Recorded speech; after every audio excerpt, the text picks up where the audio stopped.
PCO kinumpirmang sina PBBM, FL Lisa ang sumagot sa hospital bills ni Nora Honor. Si Pangulong Ferdinand Bongbong Marcos Jr. at Office of the President OP ang nagbayad ng hospital bills ng nanamayapang si National Artist for Film and Broadcast Arts and superstar na si Nora Honor ayon sa isang undersecretary ng Presidential Communication Office, PCO, Linggo, Abril 27. Sa panayam ng media, sinabi ni PCO Senior Undersecretary Annalisa Ana po na hindi Philippine Charity Sweepstake Office o PCSO ang sumagot sa hospital bills at ipapangbayari ni Ate Guy kundi ang OP at si PBBM. Hindi lang yung hospital bills yan, pati ibang utang at ibang expenses daw galing sa personal na pera ng PBBM yan, pahayag daw ng Senior Yusek.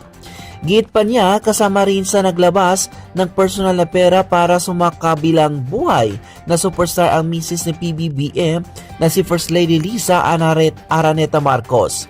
Bukod daw sa makukuhang medical assistance ng isang national artist, nagpalwalwal ng personal na pera ang first couple para sa kanya.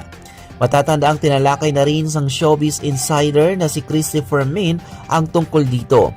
Batay naman sa pagtatanong niya sa singer at isa pang mga direktor ng PCSO na si Imelda Papin.